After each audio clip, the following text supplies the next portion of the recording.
श्री गुरुवे नमः। गुरुर्ब्रह्मा गुरुर्विष्णु गुरुर्देवो महेश्वरा गुरुर्साक्षात् परब्रह्म तस्मै श्री गुरुवे नमः। ओम शांति शांति शांति। प्रणाम भगवान। मांडुक्य कारिका प्रवचन व तथ्य प्रकरण से स्वामी श्री अखंडानंद सरस्वती जी महाराज का दिव्य ग्रंथ, जिसमें भगवान पूर्व मीमांसकों का मत अध्याय चल रहा है हमारा, और पेज नंबर 272 को आगे करते हुए स्वामी जी कहते हैं कि जिनके आचरण पवित्र होते हैं उन्हें पवित्र योनि की प्राप्ति होती है, जैसे ब्राह्मण योनि, क्षत्रिय योनि, वैश्य योनि आदि। और जिनके आचरण अपवित्र होते हैं उन्हें अपवित्र योनियों की प्राप्ति होती है, जैसे श्व योनि, शुक्र योनि आदि।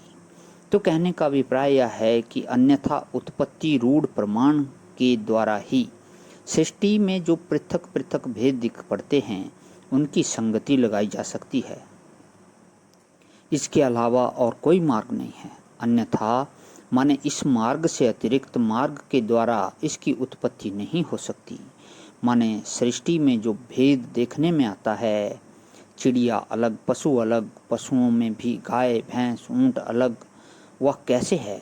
तो कोई उपादान को पृथक पृथक बांटने वाली चीज न होती तो यहाँ अलग अलग उपादान नहीं बन सकते। बोले कि बीज बांट लेंगे तो बीज में संस्कार होना अपेक्षित है, और उसी को कर्म संस्कार, धर्म संस्कार कहते हैं। जैसे आपके पास एक सोने का पत्रा हो और उसमें औरत, मर्द, सुअर आदि बनाना हो, तो उसमें टांकी चलावेंगे ना, तो टांकी चलाना तो कर्म है। यदि उस सोने की गलाकर किसी सांचे में ढालेंगे तो वह भी कर्म है। तो इसको अन्यथा उपपत्ति नाम से दार्शनिक बोलते हैं कि इसको स्वीकार कर किए बिना व्यवस्था चल नहीं सकती। इसलिए धर्म अधर्म वेता लोग कहते हैं कि जगत का जो कारण है वह धर्म अधर्म है। अब दूसरी बात आपको सुनाते हैं। हम वेदांती लोग बहुत फल भाव को उतना महत्व नहीं देते। हेतु फल भाव माने कार्य कारण भाव। हम तो उपादानैक परीक्षण दक्ष हैं, माने एकमात्र उपादान का स्वरूप क्या है इसके परीक्षण में दक्ष हैं। तो पहले आपको सुनाया कि द्रव्य से धर्म अधर्म की सिद्धि नहीं होती, कर्म से धर्म अधर्म की सिद्धि नहीं होती, भाव से धर्म अधर्म की सिद्धि नहीं होती, कर्ता से भी धर्म अधर्म की सिद्धि नहीं होती। धर्म अधर्म की सिद्धि केवल शास्त्रीय विधि निषेध से ही होती है। यह बड़ी क्रांतिकारी दृष्टि है।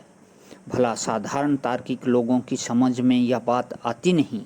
कम्युनिस्ट आदि जो लोग कहते हैं वे खुद अपनी बात को नहीं समझते और दूसरा कोई भी उस बात को नहीं समझता है। वे तो धर्म अधर्म को प्राकृत आधार पर सिद्ध करना चाहते हैं, सामाजिक एवं जातीय आधार पर सिद्ध करना चाहते हैं, या फिर वर्ग के आधार पर सिद्ध करना चाहते हैं। लेकिन हमारे शास्त्रकार कहते हैं कि यह बात कभी बन नहीं सकती। देखो, जैसे एक मनुष्य के मन में काम वासना है तो उसका नियंत्रण आवश्यक है। अब उपकुर्वाण ब्रह्मचर्य की दृष्टि से उसका नियंत्रण करें कि नैष्टिक ब्रह्मचर्य की दृष्टि से करें, कि गृहस्थ आश्रम के ब्रह्मचर्य की दृष्टि से करें, कि वानप्रस्थ आश्रम के ब्रह्मचर्य की दृष्टि से करें, कि संन्यास आश्रम के ब्रह्मचर्य की दृष्टि से करें। देखो, भेद हो गया। उपकुर्वाण ब्रह्मचर्य में आगे विवाह करने की संभावना है।